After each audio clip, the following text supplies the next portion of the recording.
trying to do something a little bit different, having the phone on a table next to me. I won't be leaning into camera, but hopefully you get a better picture.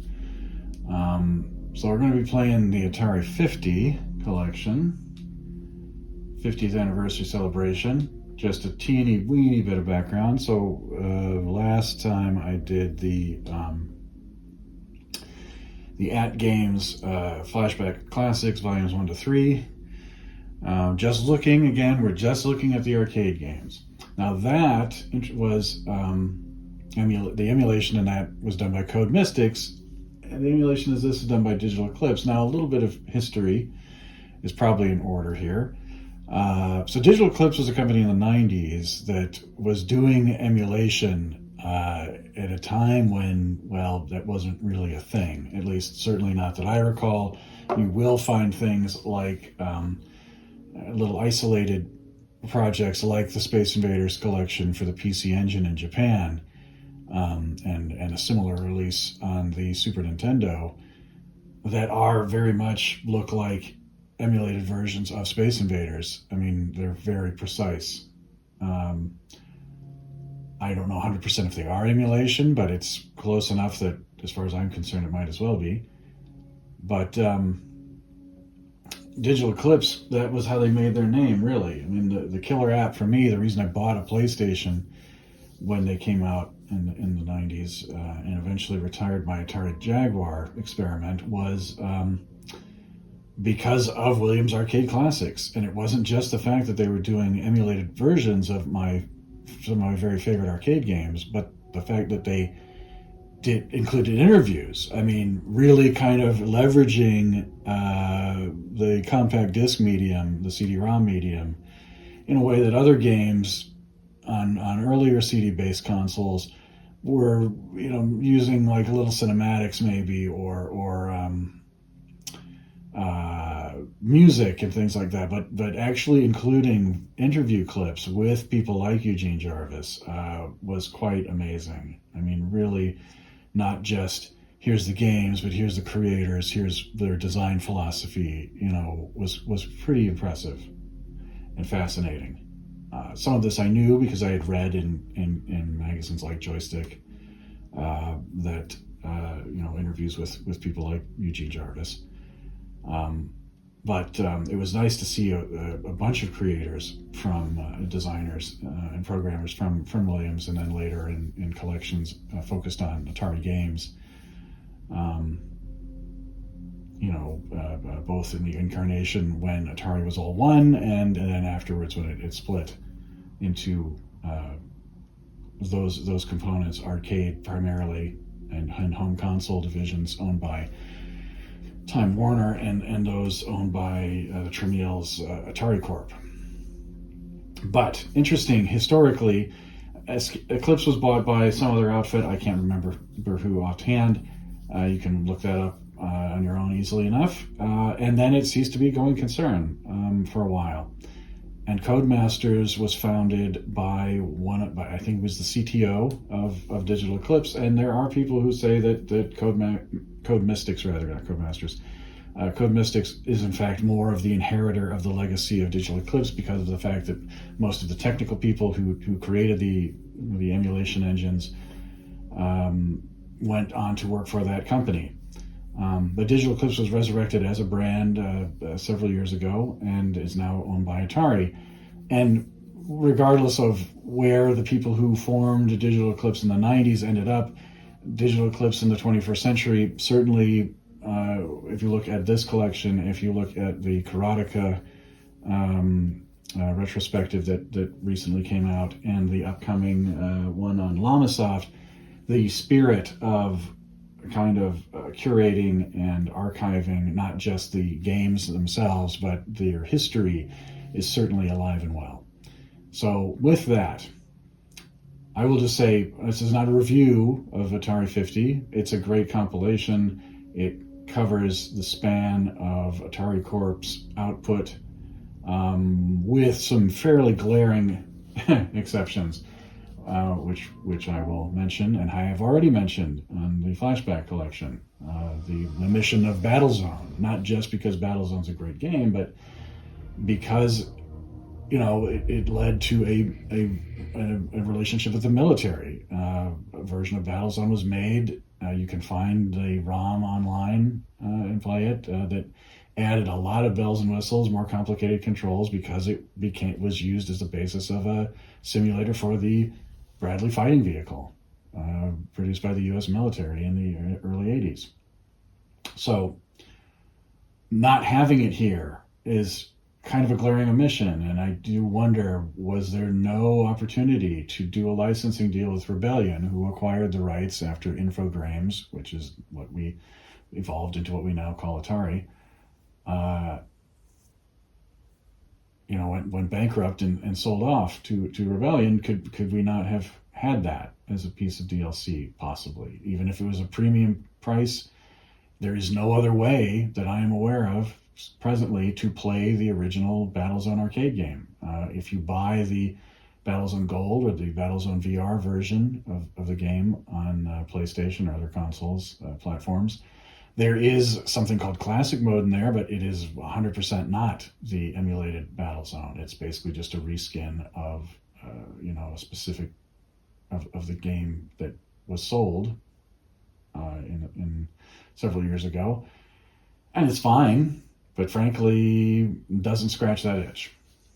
Anyway, and so we have that as a big hole there. I would argue that if you're going to do an Atari anniversary celebration, cover the freaking, go to Warner Interactive and cover everything. I mean, why do we have to stop at the divorce between what the computing and home console division and the arcade divisions? I mean, it is all part of history. If the purpose of this is to talk about the history of Atari, let's talk about all the history of Atari. But anyway, I digress.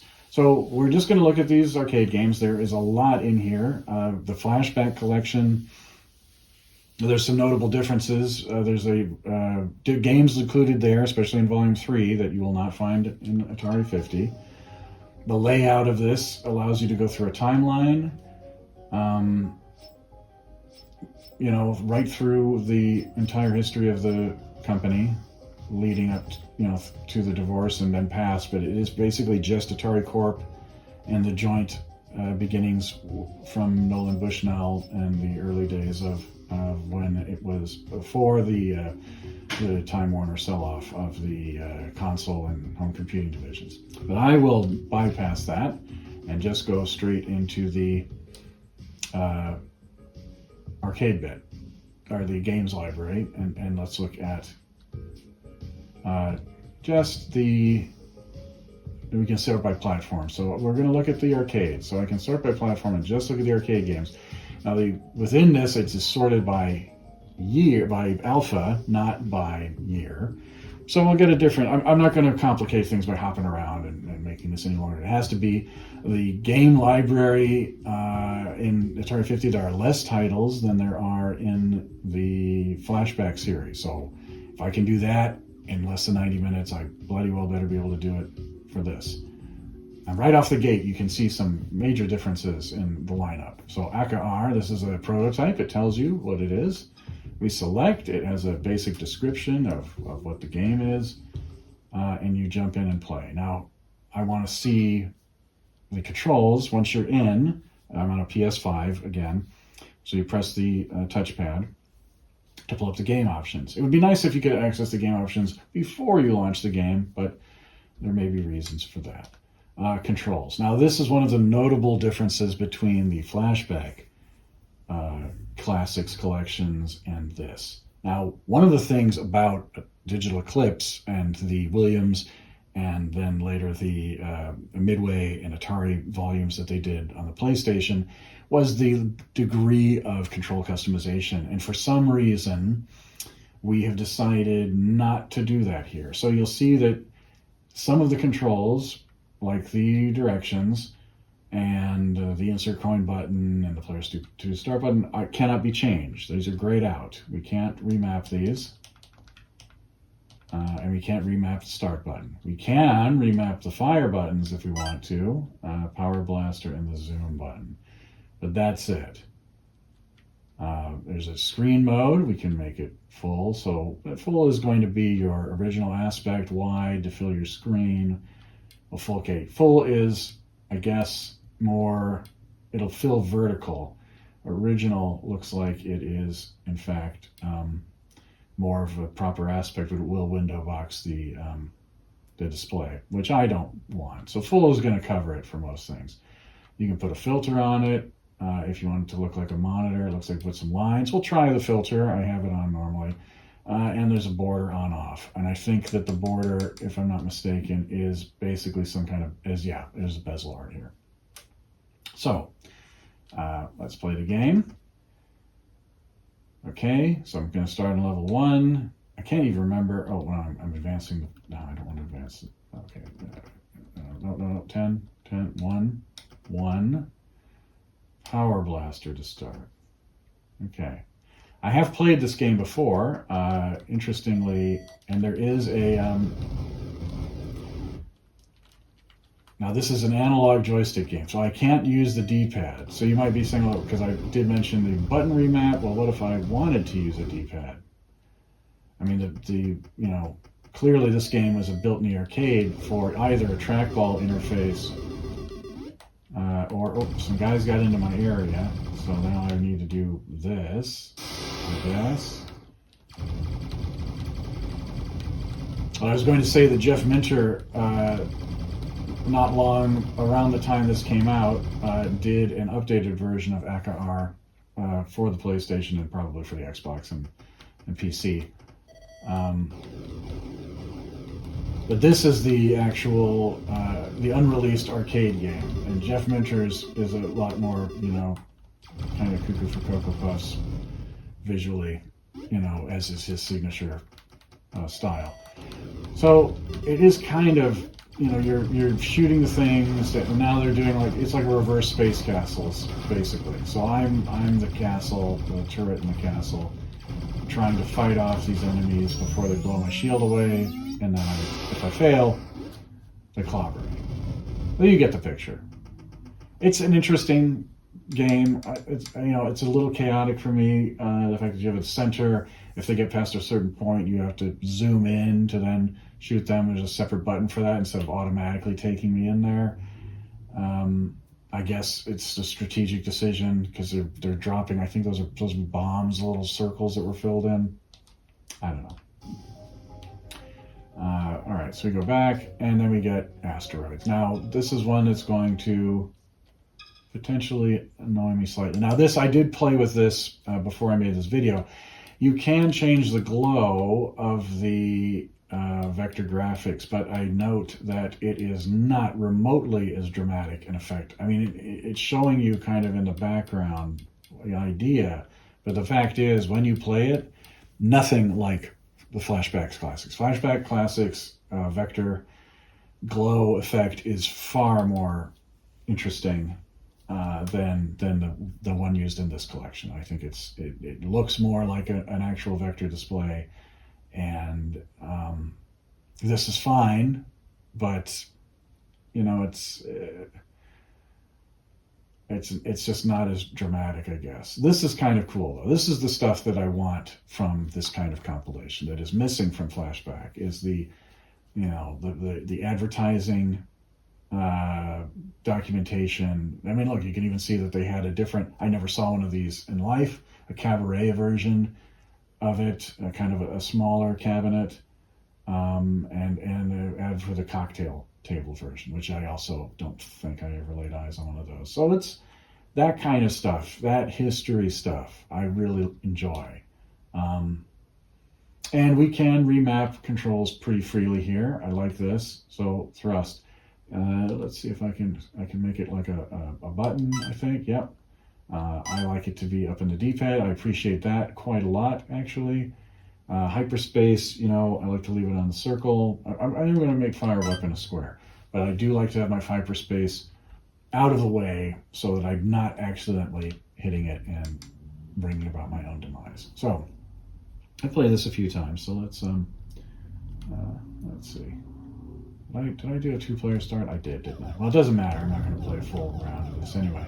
But it looks pretty good. I mean, like I say, and we'll stick with the, pardon my French, the glow. I'll turn it all the way up, but if I turn it all the way up, you can see, okay, there's a bit of, it's pretty decent.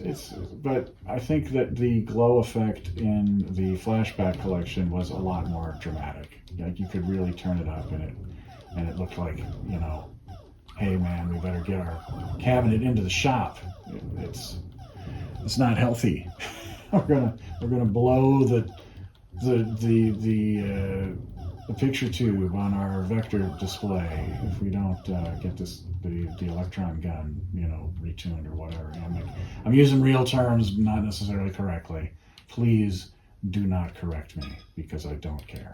But this is fine. I really would if and this is like the halfway point, and yet there's no,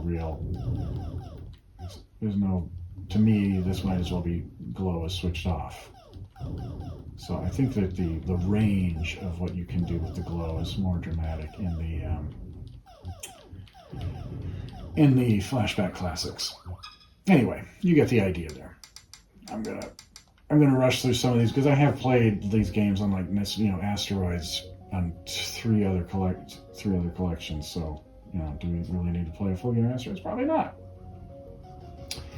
Alright, Asteroids Deluxe, and this time I'm going to pay more attention to what I'm doing. So there's a little description. It tells you when it came out, 2 years after release, we did this. Nice, I like it. Again, we're using the backglass mirror effect like we did in the Flashback Classics. So, brilliant, I like that a lot. We get the flyer. Again, you can see that they did, like with Asteroids, release a full cab, cabaret cab, and cocktail version. Tells you the killer satellites, the names of all the little things, that the enemy saucers are more intelligent. You got a shield. Oh my goodness, it's so wonderful. Again, we can tweak the glow, but and the controls. And again, I prefer square as my fire button. That's the only change I want to make here. But let me look at the controls again. So player one start. Oh, you just hit option. There is no coin, insert coin. I have played the Arcade Archive series on PlayStation where they actually do like a separate coin insert control. So that's why I was hitting R1, forgetting that in this it is just a start two-player game. So apologies for that. They basically have these on free play all the time.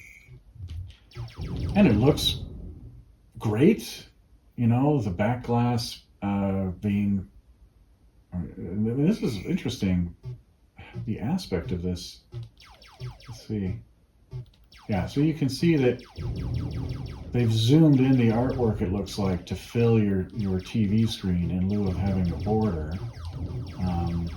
Unless the border is let's turn that off and see what else. Yeah, so the border is in fact the full back glass art. It's not just a bezel. So that's why it is filling the entire screen, even though I'm on screen mode full.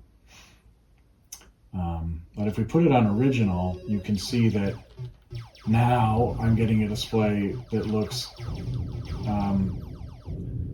like if you played this on MAME and you used the MAME setting for bezel artwork, you would have this on your monitor. And this is cool because it's showing me like the full bezel of the arcade. It's a personal preference thing. I kind of like just having the game, that's what I'm here to do. So I guess that's the difference between original and full. Full is I'm going to hide the full surround of the arcade bezel and just show you the game, and as much of the bezels you can see if I use the full height of your screen. That's fine. But so far, I got no complaints. It would be nice if the button mapping was more forgiving. In this one also, though, we have what the dip switch settings, that tell you the number of lives and everything. So that's cool. Um, right. Black Widow. This was also on Flashback. In fact, when this came out, I was like, well, I already got the Flashback Classics. Do I need this? But it is different enough for me to say, okay, and in this one, no button remapping at all. And I guess that's fine. But again, if you were someone who's like, I don't want to use my analog thumbsticks, I want to use a D-pad and I want to use the face buttons, well, you're out of luck. You can't do that. They're just not doing that. Let's do the original just for fun. Again, we got dip switch settings. Difficulty is easy, medium, or hard. Hey, that's good. Well, let's put on medium then. It's a little more granular. I like that. Maximum start level, you can push it way out to 53 if you're like just the most professional Black Widow player in the universe. And then we get I can see the full bezel artwork. Isn't that fun? And start. And it's Black Widow. What can you say? I mean, can't argue with this. It is the game that I expect. Oh, got the big guy.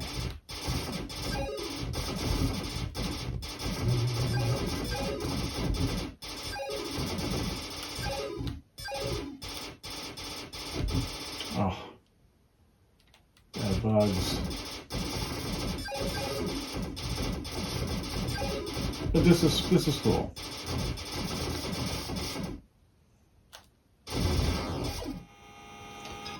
So yeah, the Screen Mode original full thing, that's pretty novel. I don't remember that being an option in the Flashback Classic, so cool. Now, here's where we're gonna not have as much fun, right? Breakout, look at that. Oh, it's Arcade Breakout. Doesn't that look really wonderful?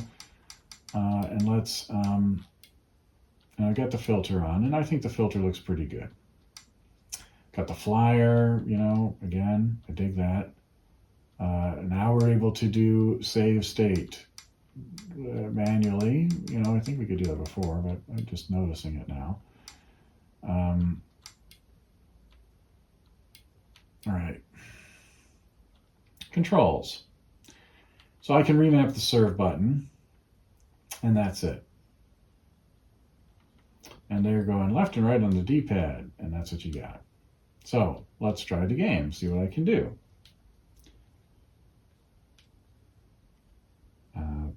Am I missing something here? What? Oh, now we have to insert coins. See, this is the stuff I don't get about this collection. So the other versions, it's basically on free play, and you press this button to start, or this button to, this one's a one-player start, this one's two-player start, no insert coin. Is it because there's no dramatic sound effect associated with it? Does this one have a dramatic sound effect? I mean, why? Because it has an effect. Look, ooh, there was a button that glowed. Like, and. All right, so now I can serve. Now, it didn't say so, but the analog stick does work, and the touchpad works as an interface. But again, as I said with the Flashback Classics, this sucks. I mean, it's not good at all. The D-pad is,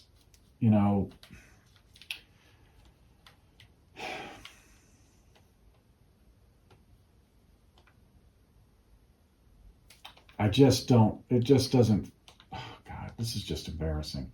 I just don't like using a D-pad or the touchpad or an analog thumbstick for a game that used a paddle controller in the arcade. It does not feel right.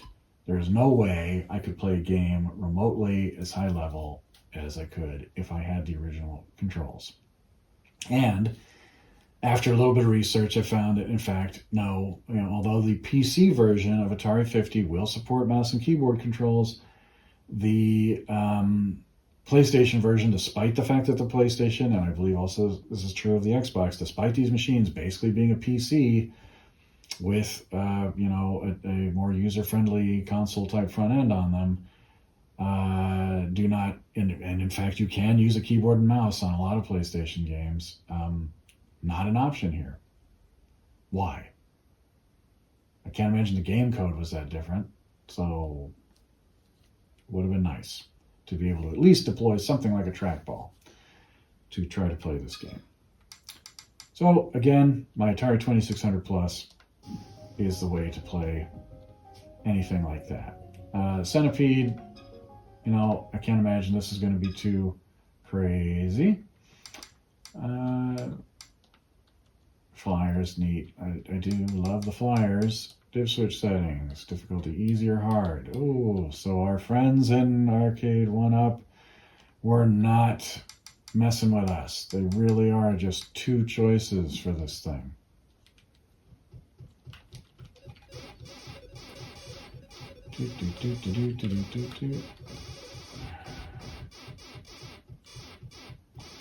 It's Centipede. It's interesting that there is a slight distortion in the bezel art because of the fact that, in the arcade you would have been looking at this presented at a slight angle. Let's do original, see how that looks. Okay, I can see more of the bezel. You might notice if you look at the top and the bottom and the sides, they've made the display area, there's a slight curvature to account for the fact that a cathode ray tube has a slight curvature to it, just because of the way that technology works. So you're getting the emulated appearance, but I'd rather the thing just, fill my screen a little bit more. But this is a very good, translation of Centipede, and the display filters for the scan lines, not too overdone. It's a nice mild aesthetic.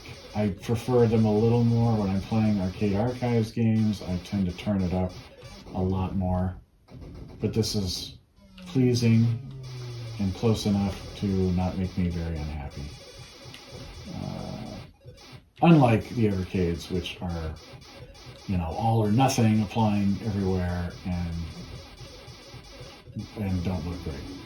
I'm, sorry, Blaze, your scan line effects kind of suck. I just don't know what to tell you about that. I want to like them because I like scan line effects. It tickles me. The old man from CRT days is tickled by replicating scan lines on a modern display that doesn't have them. However, if they look like ass, I'm not here for that. All right, I think that's enough of that. I'm just going to sit here playing streaking. So much is going to go in the edit if I keep playing these games, and I don't really want to do that. Now, here's a wonderful. I love this game. This is another dual stick game from Atari, Cloak and Dagger. I remember seeing the movie with Dabney Coleman in the cinema and really liking it. This game was made basically to tie into that. In the film, I believe the game is an Atari 5200 game that didn't actually exist. They made a cartridge mock-up for it. But then they did make, in fact, a video game, and you see bits of the game in the movie. So it's like a weird kind of life imitates art kind of deal, where you have let's make a game to tie into this movie because of the fact that they went and decided they did a license deal with Atari. And it's a fun game. I do enjoy this one a lot. I was really happy to see this in here. I was like, oh my God, Cloak and Dagger, because it hasn't been in a home release since, whatever Arcade Treasures, maybe. I mean, I didn't have a PS2, and I did have the PS3, Midway Arcade Treasures, but I don't remember if it had a full catalog of everything released before, so it might not be since the PlayStation. Correct me if you so desire. So loosely based on the action movie Close and Dagger, began as a project called Agent X. So clearly they had something that they could use for the film. And if we look at the flyer, you can see that it's a conversion kit for Defender, Stargate, Robotron, 2084, and Joust machines. Interesting that those are all Williams. That makes me wonder, did Atari build the Williams cabinets? Did they not? But notice at the bottom, if you read the bottom, this kit is manufactured by Atari Inc. and not licensed or approved by Williams Electronics. So interesting that they did that. They made a conversion kit for a different company's arcade cabinets. I do remember playing this in the arcade, enjoying it. And the controls are pretty straightforward. None of them are remappable. That's, again, I don't understand why prevent people from doing that. But a lot of games don't do that. A lot of modern games don't allow control remapping. And I'm just like, look, there's many legitimate reasons why you might remap controls. Why not give players the ability to do that for accessibility reasons, if nothing else? So, but that's what they decided to do. So let's fire this guy up. So I'm just going to pick the initial floor, and the ignition is R2. So recover the stolen plans from Dr. Boom. Got it. And destroy his factory. We got mid-80s. This is nice. An interstitial. There's the interstitials have some like amusing little animation things. And it's a basic, the red is the bomb things. You want to grab, they can grab all the green ones. That thing down there is a bad robot. Oh, and I ran right into his arrow. So I want to get the secret plan. Now if I walk up to this and I hit the igniter, I can start the bomb going off to get myself a little bonus. Maybe a fuse bonus. Look at that, he gave me a thumbs up. This character here, the whole premise of the movie, if you haven't seen it, is Dabney Coleman is basically the character from the video game. But he can only be seen by the little boy. It's one of his imaginary friend kind of deals. I haven't seen it in a long time, so I remember... I'm just running right into the shots.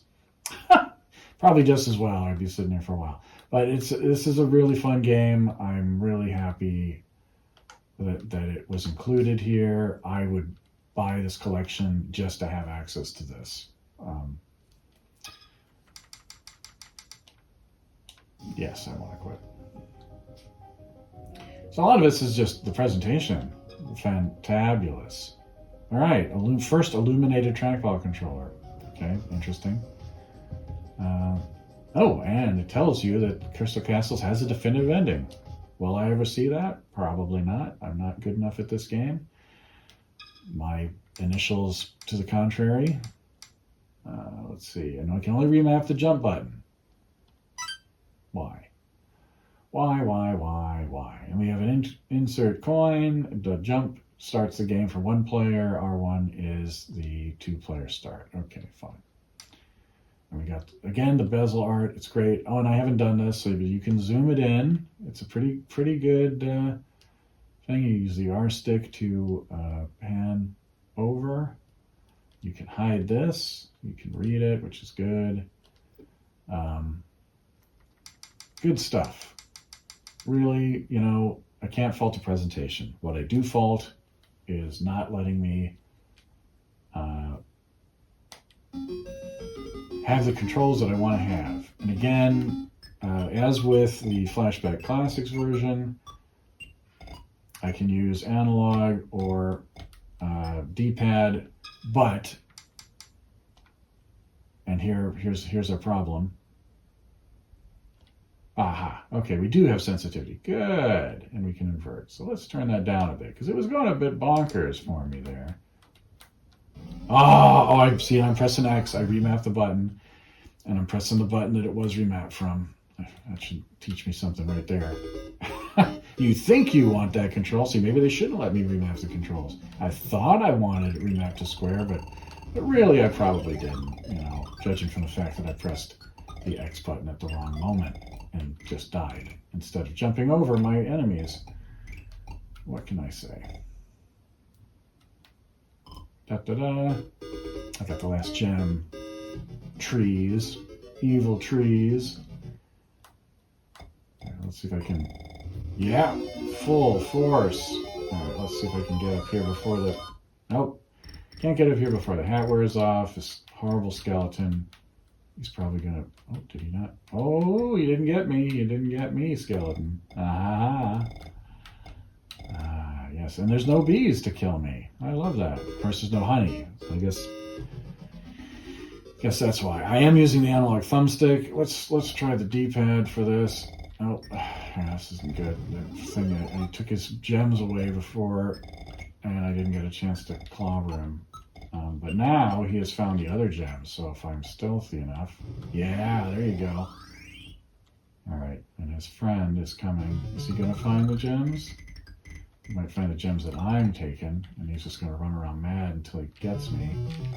Ah, I got the thing. Ah, I took all your freaking gems. Oh, the bees got me. Getting cocky there. Now the gem gulper is going to be running around looking for me. He wants his gems, and I can't help you with that, mate. But he will come after me until he gets them, so I better be on mission. There we go. Bum bum. Oh, and I get the interstitial. See, I wasn't doing good enough to get this before. Yeah, look. So, oh, I got the hat. I almost thought I snuffed it there. Oh, God, this is not good. Freaking tree, get away from me. Oh, no, I didn't go up the ramp. All right, well, I actually got a complete game in, and I did super good. New high score. Fantastic. Look at that. Brilliant. Now, interestingly, see, none of these games are autosave, and some of them are not, because there was one I hit earlier which had separate save and load states. Why? I don't know. Why is it like that? I can't tell you. All right, here's Fire Truck. I'm not inclined to play this. This is, though, a game that was in the Flashback Classics, but here we get a full bezel with all the little buttons. It tells you all the things. That's even in the screen made full. If I put it in original, it looks exactly the same. So clearly, it shrinks it down a bit. That's about it. And we got div switch settings. What language is it? Ooh, French, Espanol, Deutsch. How long is the playtime? I mean, they bothered to put a lot. Oh, I can have color mode. Has that made any difference at all? Do I have to reset the game for that? Let's try it. Okay, and we have color mode is off. I want color mode. Oh, yes. Okay, I didn't apply them. That's why. Okay, so in color mode, ooh, look, the fire truck's red. And the score is red, the text.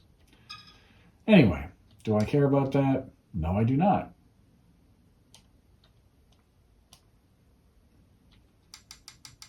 You know what? Fine, I will play it. Now look, now this one, I can remap all the controls. Oh, no, I can't. I can't remap this. But I can remap the bell and the horn. Ooh, just bell and a horn. Accelerator, track select. I can remap the accelerator. So, this is the thing that it's like kind of arbitrary why you can remap certain controls and some you can't. Here's another one. This is the first for modern consoles. Food Fight. Brilliant. A game that is highly regarded on the Atari 7800 port of this is pretty well regarded and is in fact getting reissued by the current incarnation of Atari. So this was a game that was created by General Computer Corporation and released by Atari. It says as part of a legal settlement over their unlicensed Missile Command upgrade kits. They later designed the Atari 7800 console and Quantum. Kind of cool. Okay, so controls in this, again, I can't remap anything. I believe that this game used a similar optical joystick to Williams Sinistar, which gave far more than the typical 8 control directions. So that might be why that we are only able to use the analog stick interface. But the fact is, stop preventing people from playing the game. They want to play it with the control pad that has 5 million buttons. That's what I'm saying. I'm saying let me use a D-pad if I want to use a freaking D-pad. what's the dealio? Digital Eclipse. But again, this is a game that, you cannot get on the Flashback Classics collection. And I remember playing this game. The analog control can be a bit funky. The whole point of this is, the character has his eyes.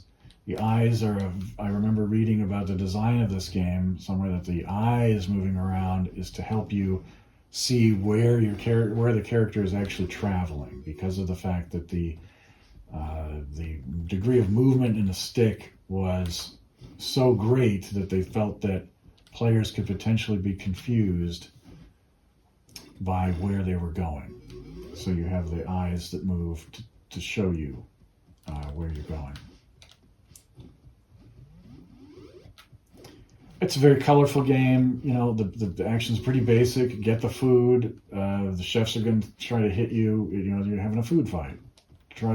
You don't want to touch the chefs, and you don't want to get hit by the chefs throwing food at you. And go and eat your ice cream. This is the main lesson. Stop eating fruits and vegetables and eat your ice cream. It's in a world that's like a mirror universe that is so dark and disturbing compared to our own that it boggles the mind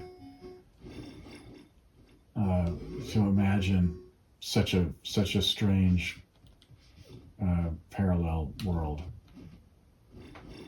in which one is throwing away their greens and fruits in some ridiculous sport with chefs wearing floppy hats instead of getting their ice cream. Or I guess you're trying to eat your ice cream, but they're standing in the way. The chefs are presumably offended by the fact that you are trying to get ice cream instead of eating their quality ingredients. Also, worth noting that you can fall through the slots, the open slots that they come out of. But you really would have to be on the run. But cool. Yeah, unfortunately, I signed up, but I didn't get the high score. Someday. And we got another one. Seen this one a couple times, Gravatar, Notoriously difficult space shooter. Combating the force of gravity. Developers Mike Halley and Rich Adams say the game is so hard they have never completed their own game without cheating. Well, I'll tell you, I have come close, but it is not an easy game. Okay, we can remap Jazz here. That's good. I like that. I like a little bit of control. A little bit of control for the players.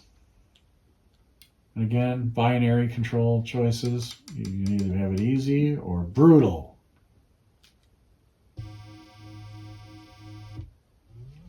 All right, let's do it.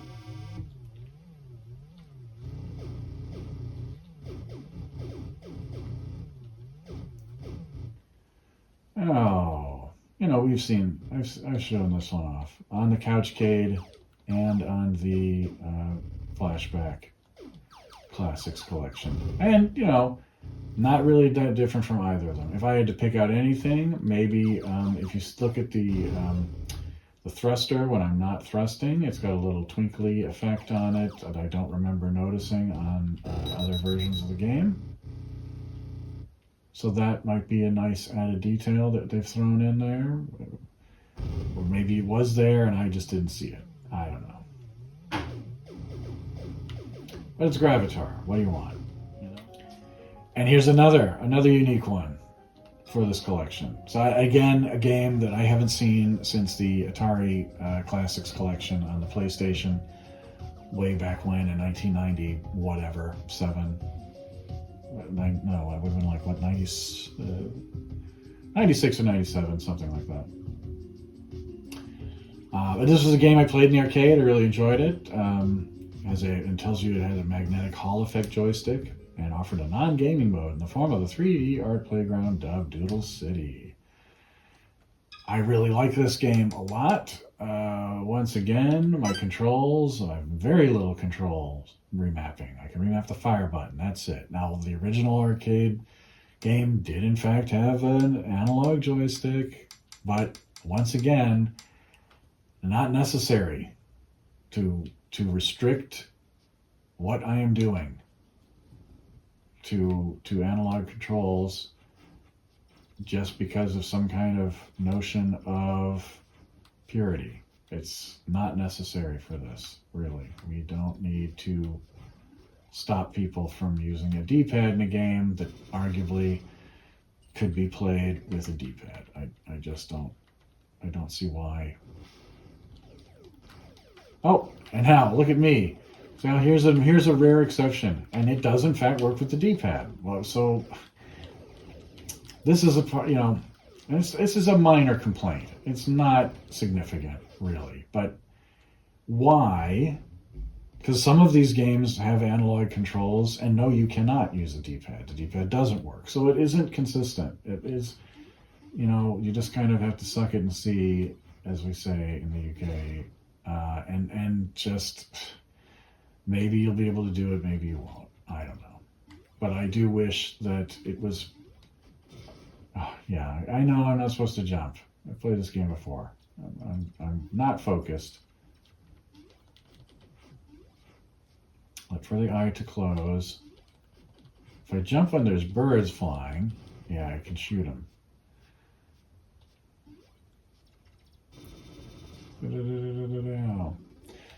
So, because this is a game where it's like, yes, in the arcade there was an arcade or an analog stick, but when I'm playing at home, I'm for the most part, I'm just using left and right. I don't really need an analog stick to press left and right. Again, we're treading old ground here. So we got Liberator, we got,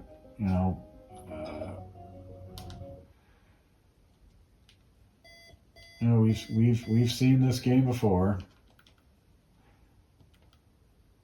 Bop, bop, bop, bop. It's very clean. I can't fault it. I'm using the D-pad right now, but I can use the analog joystick, and I can use the touchpad. The touchpad gives me a little more, kind of a super sensitive interface. Unfortunately, and I can do stick settings. So I can adjust the sensitivity down. So that makes that a little more... if I wanted to do that, but the fact is, I don't want to do that. So that's fine. Liberator's not my favorite game in the world. Now, Lunar Lander. This is one of my favorite games in the world, for reasons unknown. You can see the little glow. It's kind of cool.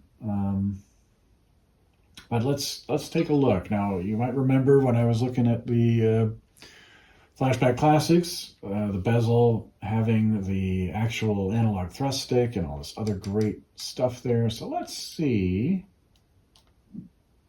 Do we get that if we do this? No, we do not. See, it's, yeah. But you can see from looking at the, you still get to see all the missions. So that's cool. I mean, it's one of these ones. This is one of the few where I would go, well, yeah, you probably do want to see the full bezel because of the fact that you've got all these things. But you can't map anything. Nothing can be remapped. So board is R1, throttle is right stick up. I mean, I can't see a reason to not allow me to do up for the throttle on a D-pad. I get having it because it wasn't originally an analog control, but honest to God, let me remap my controls. I'm not going to stop harping on about that. Because part of the problem with not letting me remap my controls is that I now have to remember all the little touches. Like, what was the game mode? I don't know. I'm not looking at the full bezel. And the game mode control is circle, and none of the other buttons do anything. And how do I board? I can't remember. Oh, it's R1. It annoys me. Okay, we got Major Havoc. You know, I like Major Havoc quite a bit. Left and right, analog stick. I'm going to go out on a limb here and assume the digital D-pad and the touchpad work. I can remap my start, fire, weapon, jump, and the shields. I might have already done that, in fact, because I do quite enjoy this game. I probably remap these myself. Dip switch settings. We got difficulty and a track sound. Adaptive difficulty. Ooh, that's interesting. What does it mean? I don't know. Does the flyer tell us what adaptive difficulty means? Let's see if it tells us. Wouldn't that be cool? Progressive nature of the game develops through a series of 4 scenes. Blah, blah, blah, blah, blah. Well, there is no other thing. So that would have been cool if it had described what the adaptive difficulty meant in the flyer. So what we really would have wanted is not just the flyer, the advertising flyer, but the full operator manual. That would have told us what that actually means. But it's fine. We'll just play the freaking game and see what's what. So yes, I can use the D-pad, I can use the joystick. The speed of the Breakout games feels kind of fast. Okay. But this is a game, again, it used, basically a trackball with only an X-axis and in the arcade. And I prefer to just use the D-pad. It's just simpler. I'm only doing left and right. The degree of motion detection is debatable whether or not I actually need an analog interface for this to work, especially given that I'm doing things like the floaty jump stuff with a digital button. So, that's cool. All right, Maze Invaders. So you might remember this was a game. This is another unreleased prototype. Kind of P co-creator Ed Logg combines mazings and shootings games.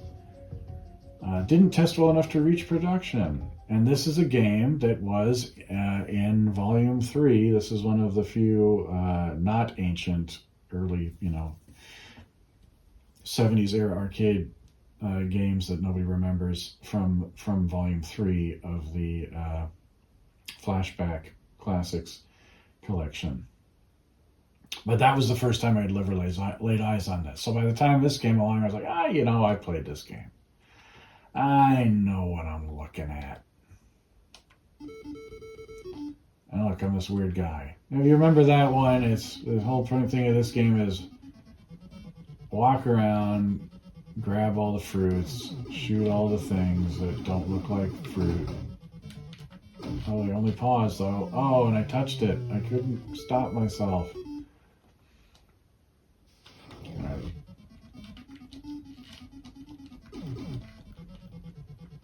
I guess these are lemons. I'm gonna get the apple. Oh, come on! The D-pad feels like, woo, it's really sensitive. But when you're actually in the game pressing it, it feels fine.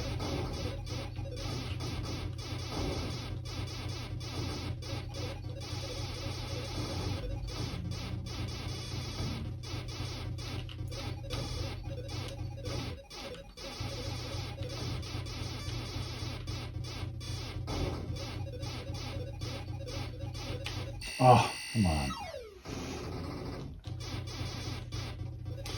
I preferred Centipede to Millipede. I mean, I think Millipede's a good game, but it does have kind of a lot going on in it. And possibly too much for me. But I do remember a friend of mine describing, because I was like, I used to spend my summers in rural Illinois where we didn't have any arcades. And so I would talk to my friend Chris, and she would tell me about all the new stuff happening. And she told me about Sigma Spiders from Sigma, which is a great old game that, I don't know, it would be nice to see someone do that, because that was a kind of a crazy quilt of a game. And Centipede, I remember when it came out, and telling me about, it's this game, and there's a centipede at the top, and it comes down to you. And my, my 10-year-old imagination was going crazy wild with like the prospects of what, a game with centipedes in it, and this, and there's spiders, and they're coming down, and there's always, and it just sounds like this fantastic experience. And when you play it, it is a fantastic experience. But obviously, the imagination of a child does a lot. But arcade games back then, every year, you didn't know what you were going to see. There was always something new and exciting that they were doing with their dedicated processors and the technology. You know, the home consoles didn't always have that. You know, this was before the days of all those extra processing chips, the FX chip and all that kind of jazz. So the home console games, you knew what you were getting from an Atari most of the time.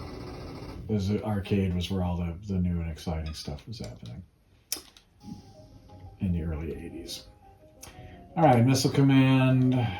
Again, we've seen this. Let's look at it with the full, see if it shows me the buttons. Okay, we got the bases on the bezel. That's good, I like that. And what are the controls? Okay, I can remap these, but this is what we want. I could do triangle for center. In fact, I might do that. Let's try it like that. And the stick settings, you know, but again, what I had to say about the Flashback Classics applies to this. It is just not the same trying to play this game with a freaking joystick. It's just not what you want to be doing. And the touchpad is awkward as heck. It is not, you know, doesn't feel right. So I am going to stick with my Couchcade preference. But, you know, if you just want to play Centipede, if you want to play Missile Command and you don't care about getting the world record, you just want to play something that is feeling, you know, that looks like the game you remember from the arcade, knock yourself out. And I keep trying to press X. I shouldn't have remapped that control like that. My muscle memory is just committed to X for center. What can I say?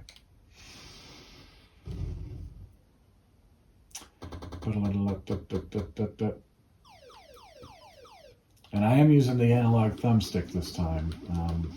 So now that I changed it to X, I'm back to X. I'm trying to triangle again. Honestly.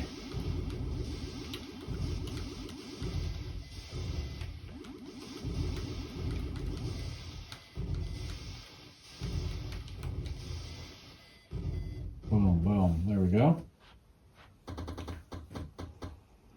But it's just, I'm not going to, you know, my high score is like just enough to get a freaking free life, a free city, but I just don't like playing it like this. So, not a game that I'm going to spend a lot of time with in this collection, I'm afraid.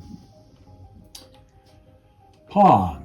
This is the divisive one. This is the one that changes because of the fact that there's no computer code to emulate. It's a game that was using the mechanics of a CRT to play, and developing a way to influence things on the screen with that technology. So every time you get one of these, it's a little different depending on who's programmed it to do what. Color mode, that's interesting. Paddle range, full coverage, original. Wrap glitch. And I think the whole thing with Pong, okay, and I can't remap anything, fine.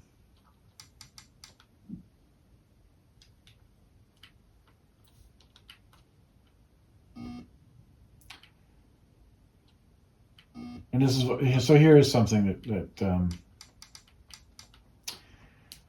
so Pong, and in this case, what they've decided to do is Pong was a two-player game. So we don't have an AI here. So that's a strike against this. So the Flashback Classics has an AI opponent if you wanted to play Pong one player. But in this game, we do not. So we're just playing Pong by ourselves, or with another player, or we're not playing it. So if you want to play Pong single player, Flashback Classics, that's what you want. Here's another one that's unique to this collection, Quantum.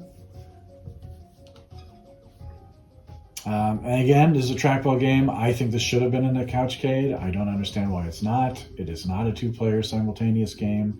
It's alternating, so you could quite easily have had it in the Couchcade. They demonstrated the ability to simulate color vector graphics displays quite well. I kind of feel like, why not just do as much as you can? But what? Because it would have had 11 games, but then there were other games I could have put in there to round that out. Can't remap anything, but it's fine. This is a game that is just played with a trackball and nothing else. So, and I can use the touchpad. And in this game, this might be a rare instance where the touchpad would be acceptable, because you are, with the trackball, you are drawing circles to collect, to capture the different particles on the screen. And then later on to sign your name up. And arguably the touchpad is, debatably, a touchpad would be a more precise control for this kind of gameplay than a trackball. So this is probably the only game in this collection that I will play with a touchpad, because of the fact that I can be pretty precise with it and I don't have to press any buttons. Oh. I always say stuff like that right before I get killed. And I did it again. Stop going into the particles. We're not here to interview them. We're here to capture them. Okay, let's see if I can get one of these. I think those are worth bonus points. I remember playing this in the arcade. It was kind of fun. Novel. The fact that you can do things like, you can see my high score with what miserable attempt at a signature I made there that is nothing like my signature at all. But it was quite a novel game, and I do think it's nice that they have it in this collection. Space Duel, we had this in the Flashbacks collection. I think it was in Volume 2.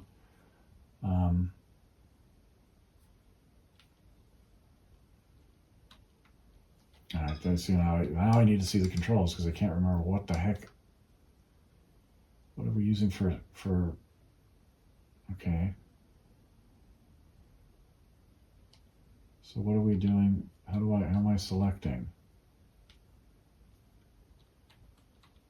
I'll use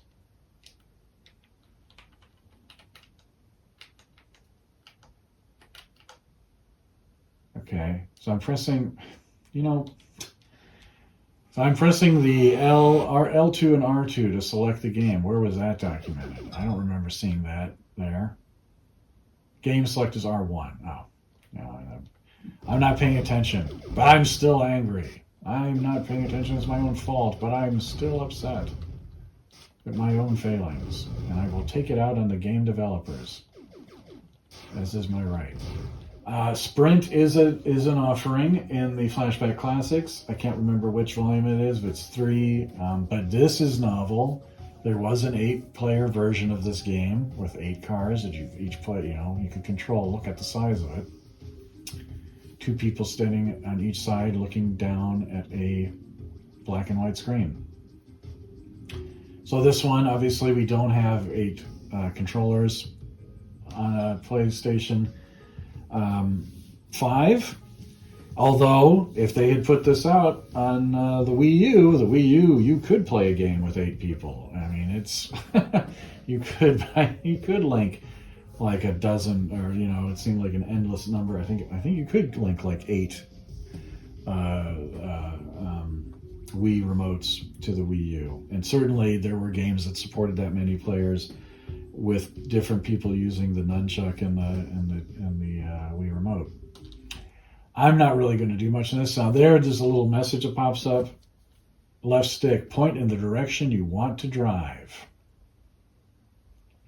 Kind of important to note because, again, as I noted with the problems I had playing these top-down racing games with an analog joystick in Flashback Classics, you're trying to use an encoding wheel, a steering wheel type controller interface with map it to an analog stick, and it doesn't work. It is not a good fit.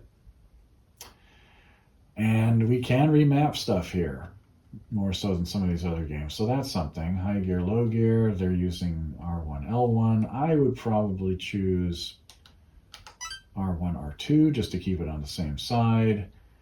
Accelerate is X. So why would you not use an analog control for that? And and I don't like, let's keep it on. We'll do high gear, low gear, square X. All right. So let's do, we can select the track. That's a complicated, okay, well, let's do this one. And how do I,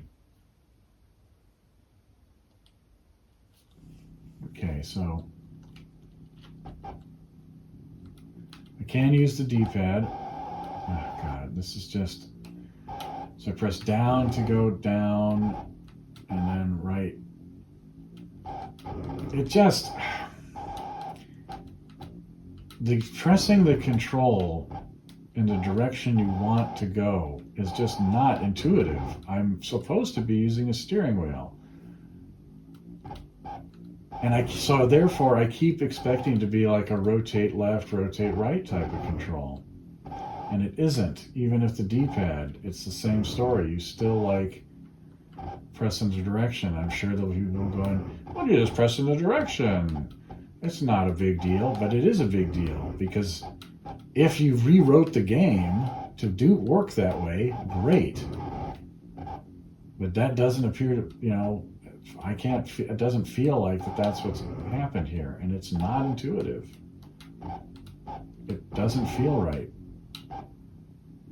If I was using a steering wheel controller, I would be going left, left, left, right, right, right.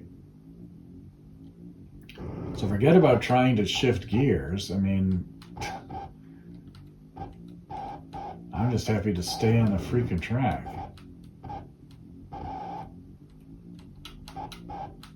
So I don't know. Could this be a fun party game if everyone was drunk and so they didn't mind that they were not able to control this properly? Maybe. All right, Super Breakout. This is going to be another one I'm not going to enjoy. I mean, I like the little bit of notes here.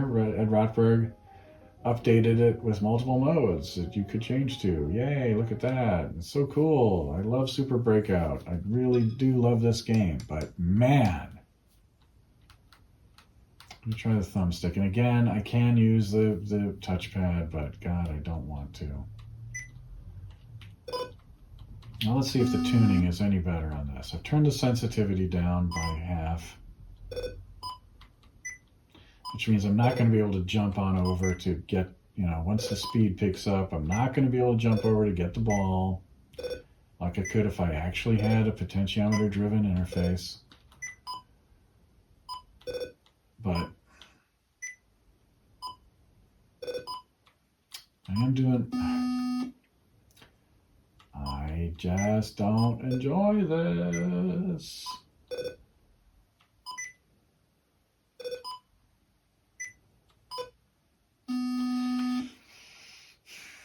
So I'm still married to the 2600 plus. Sorry. Thanks for including it, but in this, I've seen the interviews with Dave Thoreau from the compilation they did on the PlayStation, where he does talk about having these nightmares of a pit filled with monsters climbing out of it.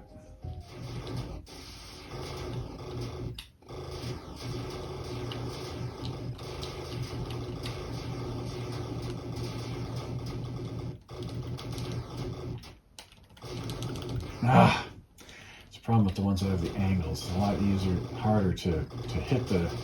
If you're shooting when the flipper is about to flip onto you, you can avoid death.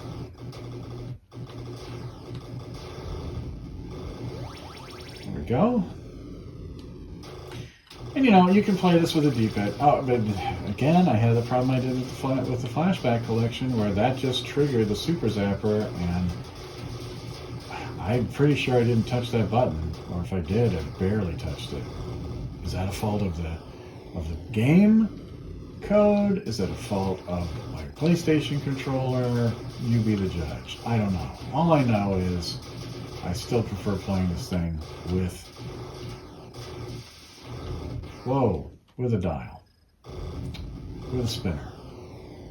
Now, we had this, Warlords, with the artwork in it, has featured now a third time. So this was on the Evercade. The ill-fated, ill-starred Evercade Atari Arcade collection. This was in the Flashback Classic one, and here we are again. Pretty neat. And again, the controls, we can remap the button. That's it.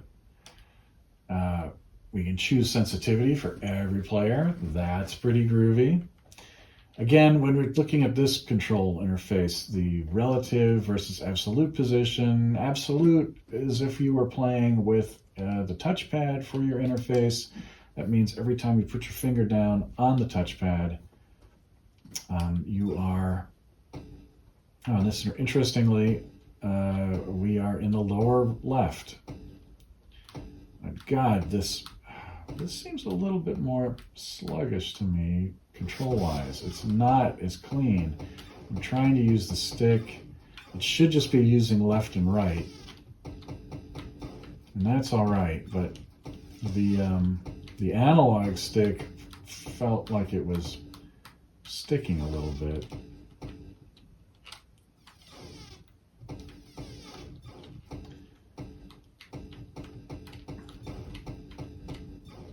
I mean, this is okay. It's fine,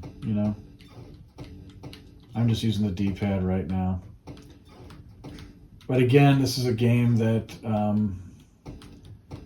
I think probably shines on the 2600 plus. If I had two sets of, if I was going to play this 2-player or 4-player with, get a separate set of paddles, which will be, I should note, 2600 plus paddles go on sale as a standalone item in May of this year, 2024. So if you want the paddles, you already had the 4-in-1 and you're like, gee, I'd like a second set of paddles because I want to play Warlords.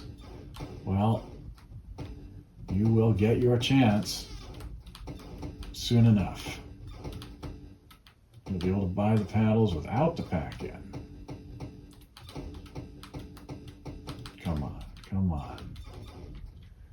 I'm switching back and forth between the stick and the D-pad, and it's, it's all right.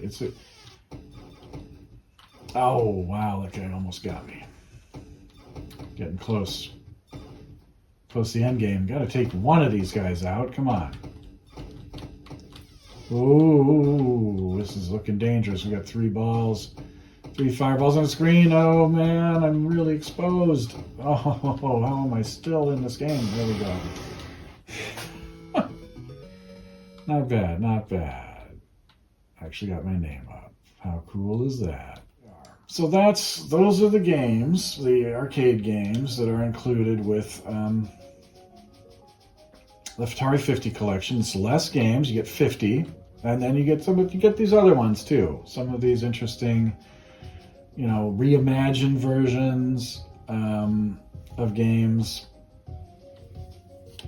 some of which are based on cart games, and you get the cartridge games and PC games and stuff, and even for the first time anywhere, and an officially licensed product, a emulated Atari Jaguar.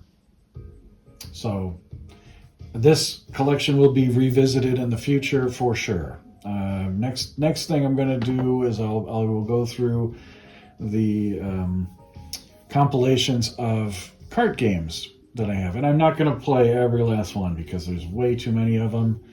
It took me like six parts to do my cartridge based collection for the Atari 2600 Plus. But I do want to go through and at least look at some of these because the Evercade Atari Collection Volume 1, which is their first kart release, and rightly so, I think. But they had a couple in the early stages, one for Atari, Volume 1 and 2, which are really well curated and cover a few different platforms.